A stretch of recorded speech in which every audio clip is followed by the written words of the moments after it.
बिस्मिल्लाहिर्रहमानिर्रहीम।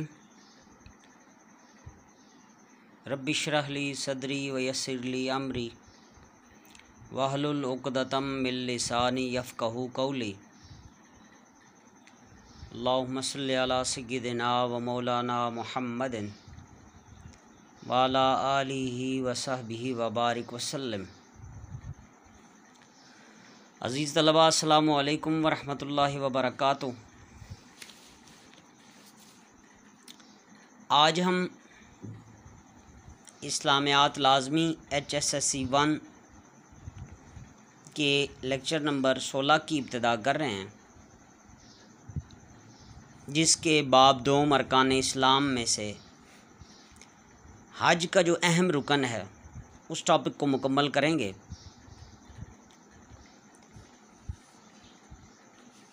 हज के टॉपिक में हम जो चीज़ें पढ़ चुके हैं वो माना व मफ़हूम है, इस्लाही मानी है, लुग़वी मानी है, हज की फ़र्ज़ियत व अहमियत है आयात कुरानी और अहादीस की रोशनी में। और जो हम टॉपिक पढ़ रहे हैं तफसील के साथ वो मनासिके हज हैं, यानी कि हज के ज़रूरी अरकान के जिनको अदा किए बग़ैर हज मुकम्मल नहीं होता। तो मनासिके हज यानी कि हज के अरकान जिनको पूरा करके तो हज को बतरीके अहसन अदा किया जाता है। तो आज हम मनासिके हज को मुकम्मल करेंगे इंशाअल्लाह, और उसके साथ ही हज के फ़वाइद व समारात जो हैं उसको भी मुकम्मल करेंगे इंशाअल्लाह। यूँ आज हमारा हज का टॉपिक क्या हो जाएगा, इंशाअल्लाहुल अज़ीज़ मुकम्मल हो जाएगा। कुरान मजीद फ़ुरक़ान हमीद में अज़ीज़ तलबा आता है, फरमाया इन्न सफ़ा वल मरवता मिन शआइरिल्लाह, के बेशक सफ़ा व मरवा जो हैं मिन शआइरिल्लाह, अल्लाह की निशानियों में से। बेशक सफ़ा व मरवा अल्लाह की निशानियों में से, यानी कि दोनों पहाड़ियों को अल्लाह ने अपनी निशानियां करार दिया। मैंने अज़ीज़ तलबा आपको पहले भी गुजारिश की थी कि हज के जितने अरकान हैं इनमें से हर एक रुकन किसी न किसी अल्लाह के नेक और बरगुज़ीदा बंदे के साथ उसकी क्या है, निस्बत है। जैसे इन्न सफ़ा वल मरवता मिन शआइरिल्लाह में अल्लाह की निशानी करार दिया गया। हालांकि ये किसकी सुन्नत करार पाई, हज़रत हाजरा सलामुल्लाह अलैहा, जो कि हज़रत इस्माईल अलैहिस्सलाम की क्या हैं, वालदा हैं, और ज़ौजा मुताहरा हैं किनकी, हज़रत इब्राहीम अलैहिस्सलाम की। मैं इसका थोड़ा बैकग्राउंड आपको बता दूं कि जब हज़रत इब्राहीम अलैहिस्सलाम को हुक्म हुआ कि ए मेरे खलील जी रब्बे जलील, अपनी बीवी हाजरा को और अपने बेटे इस्माईल को मक्का के उस बेआबो गया सहरा में छोड़कर आ जाइए, कुछ खाने पीने का सामान देकर आप वहाँ पर छोड़कर अल्लाह के हुक्म के मुताबिक तशरीफ़ ले जाते हैं। खाने पीने का जो भी सामान था वो कुछ देर के बाद या कुछ अरसे के बाद ख़त्म होता है।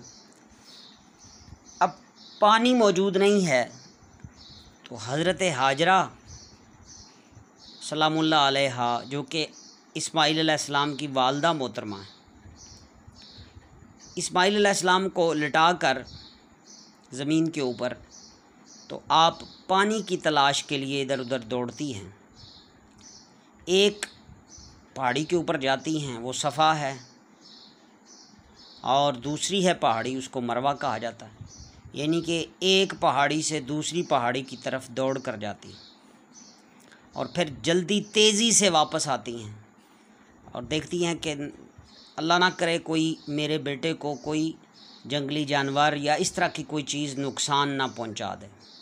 दिल में खदशात होते हैं इंसानी तकाज़ा है, फौरी वापस आती हैं, देखती हैं।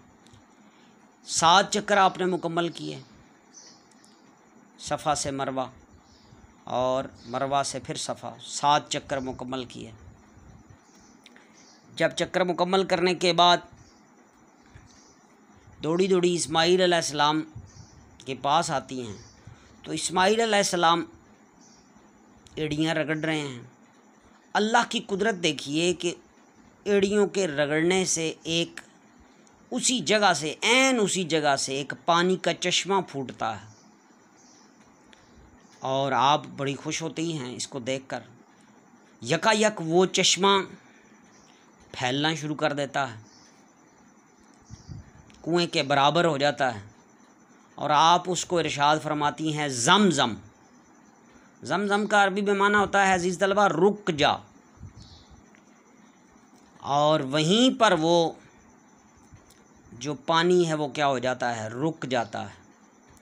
उस दिन से उस पानी का नाम क्या हो गया, आबे ज़म-ज़म, यानी कि ज़म-ज़म का पानी। अब इस्माईल अलैहिस्सलाम की एड़ियों की बरकत से वो जो पानी निकला आज तक क्या वो क़यामत तक जारी व सारी रहेगा और ख़त्म नहीं होगा, और शिफा ही शिफा है मोमिनों के लिए।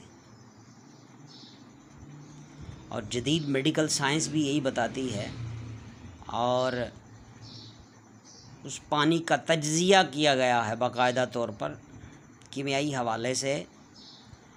तो ये बात बिल्कुल वाज़े होती है कि जिस तरह का साफ़ और मुसफ़ा और मरकबात से भरपूर आबे ज़मज़म है, वो पूरी रूए ज़मीन के ऊपर ऐसा पानी नहीं है। तो लिहाजा उसको शिफा करार दिया गया आबे ज़मज़म। तो आबे ज़मज़म जो है उसकी भी निस्बत हज़रत इस्माईल अलैहिस्सलाम की एड़ियों से है, हज़रत इस्माईल अलैहिस्सलाम की ज़ाते वाला सिफ़ात से। गोया हज के साथ जो भी रुकन मुंसलिक है, जो भी रुकन उसके अंदर मौजूद है, वो किसी न किसी अल्लाह के नेक और बज़गुज़ीदा हस्ती के साथ क्या है, उसकी निस्बत है।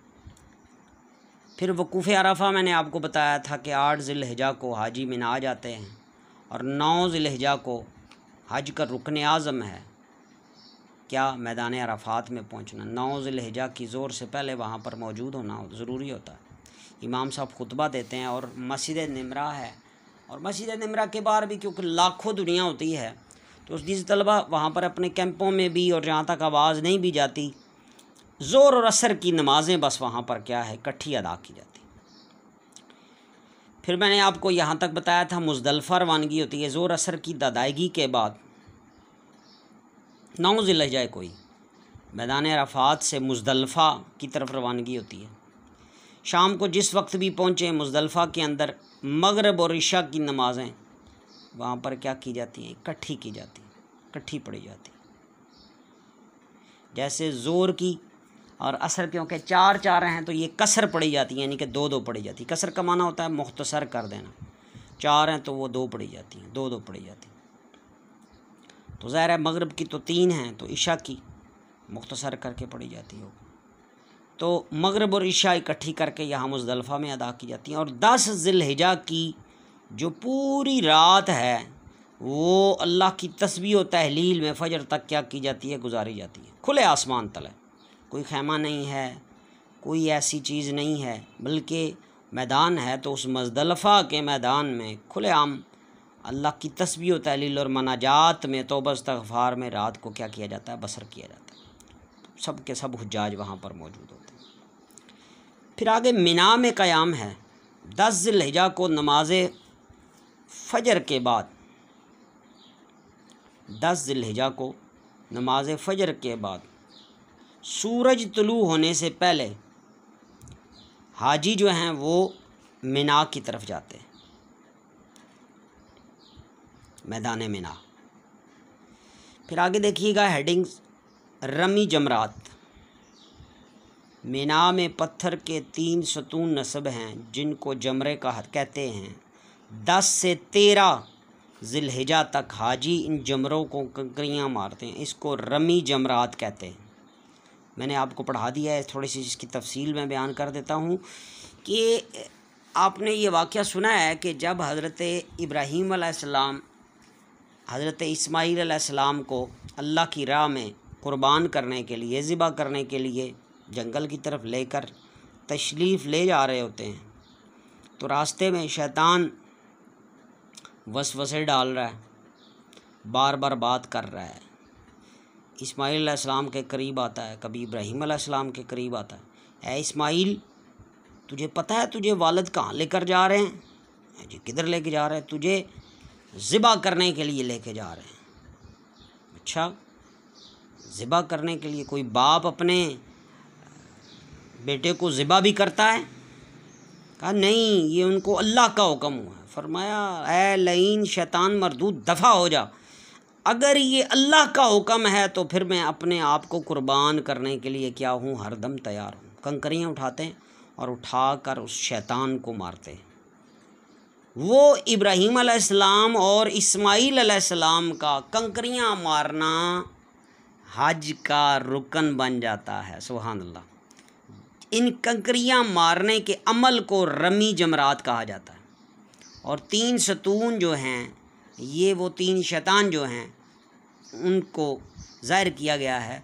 और हकीकत में ऐसी बात है कि जब उन सतूनों को कंकरियाँ मारी जाती हैं तो ला महला वो शैतानों को कंकरियाँ मारी जाती हैं। तो लिहाजा ये जो रमी करना है, रमी जमरात जो है, इसको क्या कहते हैं? कंकरियाँ, शैतानों को कंकरियाँ मार।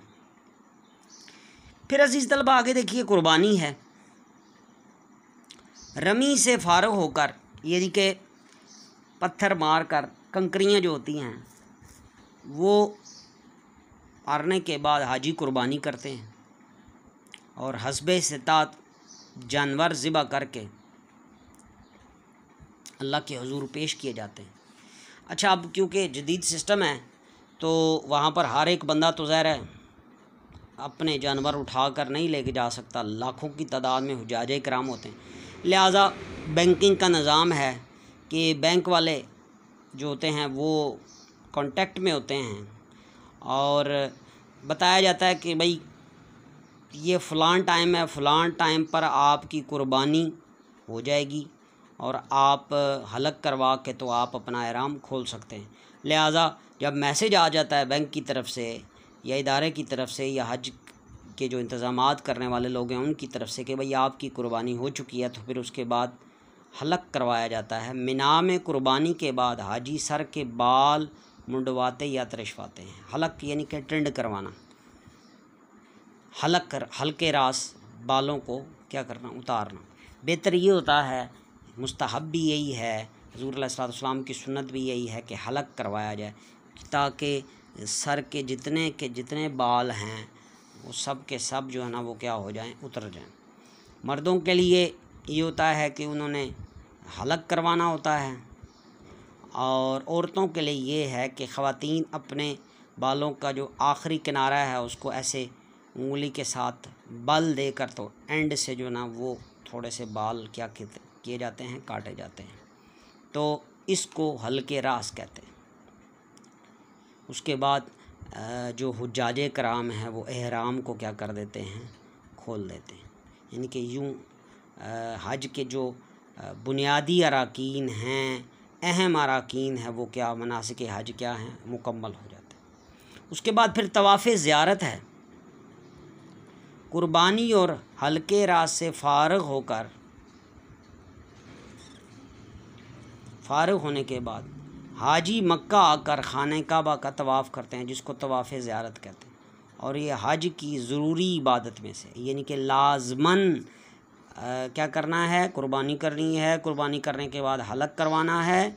हलक करवाने के बाद लाज़मन तवाफ़ ज़ियारत करनी है और तवाफ़ ज़ियारत के बाद फिर वापस मिना आना है। यानी कि अपने जो आपके हुजरे हैं या आपके जो कैंप्स हैं उसमें आपको क्या करना पड़ता है, वापस आना पड़ता है।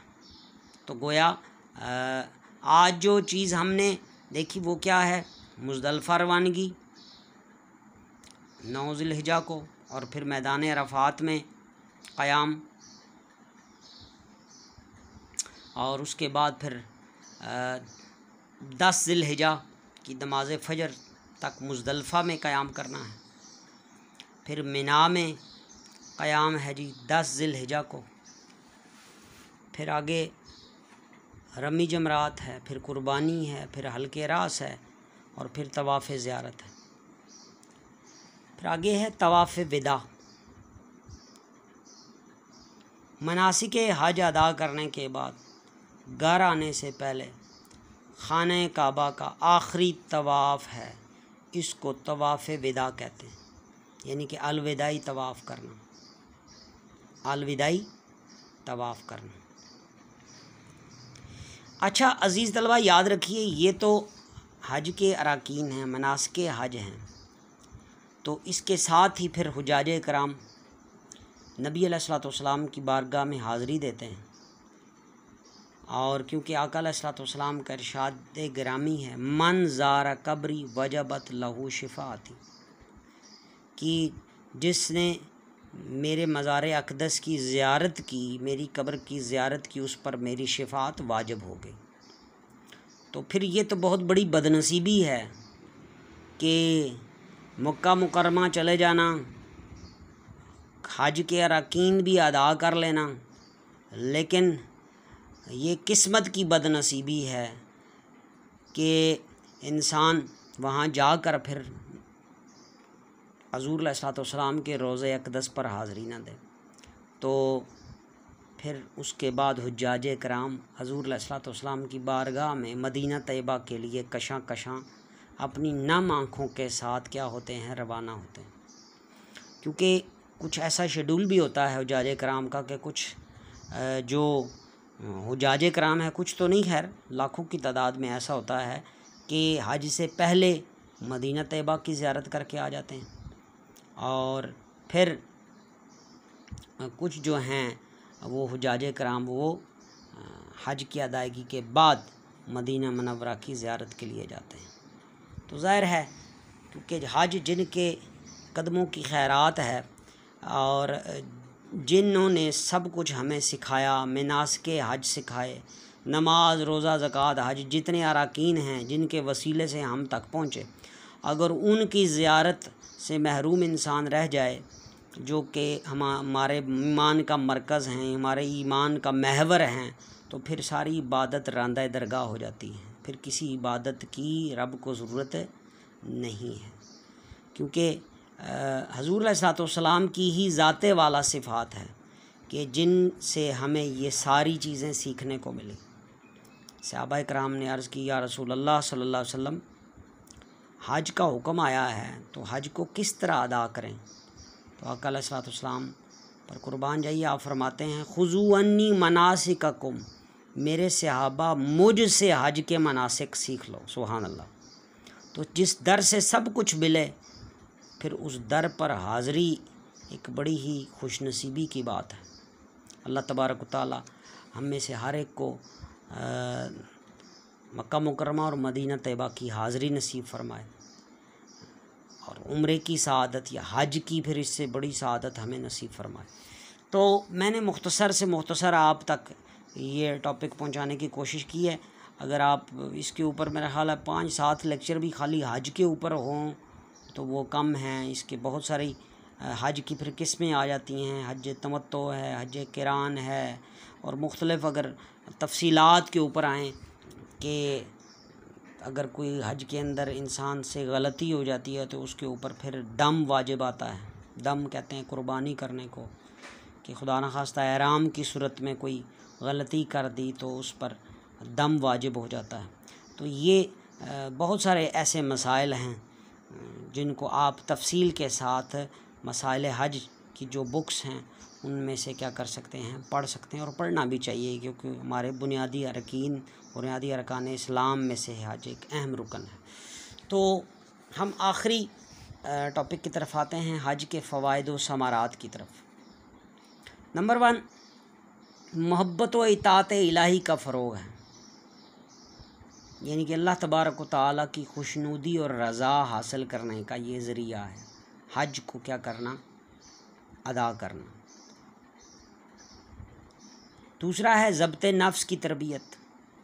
पूरा साल जो नफ्स बिल्कुल बेलगाम हो जाता है और हमें बुराइयों के ऊपर उकसाता रहता है।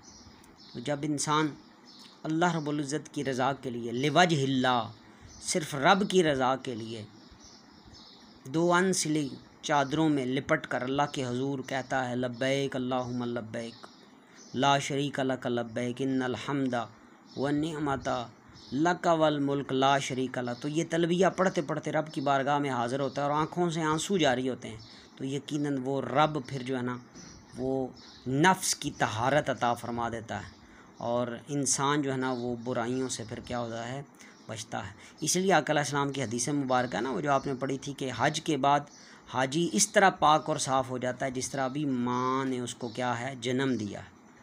फिर तीसरा मसावात का फ़रोग़ है। पूरी दुनिया से हर नस्ल के, हर रंगो नस्ल से ताल्लुक़ रखने वाले हर कौम और बरादरी के मुसलमान वहाँ पर आकर इकट्ठा होते हैं, एक लिबास में इकट्ठे होकर हज की अदायगी करते हैं। चाहे वो अमीर है, चाहे वो गरीब है, चाहे वो आका है, चाहे वो ग़ुलाम है, सब फ़र्क मिट जाता है। सब ने एहराम पहन कर अल्लाह रब्बुल इज़्ज़त के हुज़ूर हाज़िर होना होता है। तो ये मसावात का एक बहुत बड़ा ज़रिया है और बहुत बड़ा फ़रोग़ है जो कि हज के ऊपर में देखने को मिलता है और उसके अंदर अमली तौर पर हम क्या करते हैं, शिरकत करते हैं। चौथा पॉइंट है अख़ुवत व इत्तेहाद।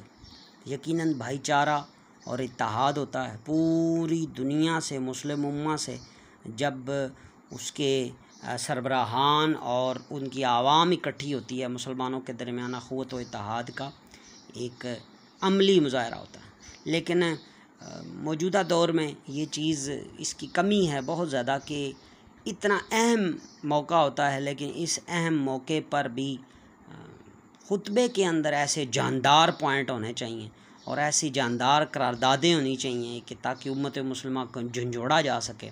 लेकिन अज़ीज़ तलबा, चंद जुमलों में सिर्फ आपको बता, क्योंकि हम सब अग़यार के और गैरों के जो ना क्या है दस्ते नगर हो चुके हैं, लिहाजा अब हम खुल कर जो है ना वो अग़यार के ख़िलाफ़ और यहूद व नसारा के ख़िलाफ़ बोल भी नहीं सकते और ना ही बोलते हैं। तो ये बहुत ज़्यादा कमी है जो कि हज के इस बाबरकत मौके पर देखने को मिलती है। ज़रूरत इस अमर किया कि हज के इस बड़े ही अहम मौके पर कोई अहम स्टेप उठाने चाहिए जो कि मुसलमाना ने आलम के लिए एक बहुत फ़ायदा मंद साबित हों। और जहाँ जहाँ मुसलमान जुल्म व सितम का ख़ुसूसन शिकार हैं, उनकी हमदर्दी के लिए और उनके वेलफेयर के लिए वहाँ पर जो है ना वो ऐसा कोई लाया अमल मुसलमान हुक्मरान मिलकर अपनाएं तो फिर बहुत ज़्यादा अख़ुवत व इत्तेहाद की एक अमली सूरत बनती हुई नज़र आती है। सादगी की तालीम दी जाती है। यकीनन सादगी नज़र आती है और हज जो है ना वो सादगी का मज़हर नज़र आता है। गुनाहों का कफ़ारा है, जैसा कि फरमाया कि खलूस नीयत से हज किया और दौरान हज नाफरमानियों और बेहयाइयों से जो शख्स बचा, जब वो हज करके लौटता है तो ऐसे हो जाता है जैसे वो आज पैदा हुआ। तो गुनाहों का कफ़ारा है, अल्लाह रब्बुल इज़्ज़त उसको हर शय से बिल्कुल पाक और साफ़ कर देता है। हुसूल जन्नत का ज़रिया, आका अलैहिस्सलाम का इरशाद गिरामी देख लीजिए, मकबूल हज का बदला जन्नत के सिवा कुछ नहीं, जन्नत के सिवा कुछ नहीं। अब ज़रूरत इस अमर की है कि जब हम लाखों रुपए खर्च करके इतनी सौबतें मुसीबतें बर्दाश्त करके इतने दूर चले जाते हैं तो फिर छोटी छोटी जो मुसीबतें आ जाएं, मुश्किलात आ जाएं तो हमें सब्र का दामन अपने हाथ से नहीं छोड़ना चाहिए। अगर खाने में कोई प्रॉब्लम हो गया, कोई अकोमोडेशन में थोड़ा मसला हो गया है, किसी ने कोई धक्का दे दिया है, कोई मामला ऐसा होता है, वहाँ पर हमें हाइपर नहीं होना बल्कि सब्र का मौका है। जितना सब्र होगा उतना अल्लाह रब्बुल इज़्ज़त इस मौके पर आपके दर्जात को क्या करेगा, बुलंदी अता फरमाए। लिहाजा ये मलूज़े ख़ातिर रहे कि सफ़र कौन सा है और हमारा यहाँ आने का मकसद व मुद्दा क्या है। तो लिहाजा ये हज का टॉपिक हमने आज मुकम्मल किया। और फिर मैं आखिरी जो बात कह रहा था, आका अलैहिस्सलाम की बारगाह में भी जैसे अरकान इस्लाम में आपने हज को तफसील से देखा, इसी तरह हजूर अलैहिस्सलाम की बारगाह में भी हाज़री के आदाब हैं। हाज़री के क्या हैं? आदाब हैं। और जब तक उन आदाब को मलहूज़ ख़ातर ना रखा जाए, क्योंकि सूरह अगर हुजरात पढ़ें आप तो उसके अंदर टोटल हजूर अलैहिस्सलाम की बारगाह का अदब सिखाया गया है। तो लिहाजा हम हज या उम्रा करने से पहले, अज़ीज़ तलबा आपके लिए बड़ी अहम बात कर रहा हूँ कि हज और उम्रा करने से पहले हमें चाहिए कि हम ख़ातर ख़ा तौर पर सबसे पहले हज और उम्रे के मसाइल और उनकी अदायगी के तरीक़ेकार को तफसील के साथ जानें, तफसील के साथ पहले पढ़ें, और पढ़ने के बाद फिर जो लोग ये सआदत हासिल कर चुके हैं उनकी मय्यत में बैठें और उनसे सीख कर फिर जब आप हज या उम्रे की सआदत के लिए जाएंगे तो उसका मज़ा ही कुछ और होगा। तो लिहाजा ठीक है, खुशी है हज और उम्रे की जाने की, लेकिन उससे पहले जो है ना वो ज़रूरी है कि बहुत सारी ऐसी मालूमात जो कि ज़रूरी मालूमात हैं उसकी अदायगी के तरीक़ेकार के हवाले से और हज़ूर अलैहिस्सलाम की बारगाह के अदब के हवाले से ये सारी चीज़ें इंसान सीख कर तो फिर जाए तो यकीनन फिर उसमें कबूलियत के ना होने का कोई ऐसा अंसर मौजूद नहीं है, बल्कि अल्लाह रब्बुल इज़्ज़त यकीनन इंसान की इस तगदो को देखते हुए वो हज और उम्रा की सआदत को अपनी बारगाह में शरफ़े कबूलियत अता फ़रमाता है। तो अज़ीज़ तलबा, इस टॉपिक को आपने अच्छे तरीके से प्रिपेयर करना है और इसको तैयार करना है। उम्मीद है इंशाअल्लाह कि जब आप इसको तैयार करेंगे तो ये आपके लिए इस दुनिया में भी मुफीद है और यकीनन आखिरत के लिए तो इसका फ़ायदा ही फ़ायदा है, जो कि हमारी कब्र और हशर के मनाज़िल के लिए निजात का ज़रिया बनेगा। तो अस्सलामु अलैकुम वरहमतुल्लाहि वबरकातुहू।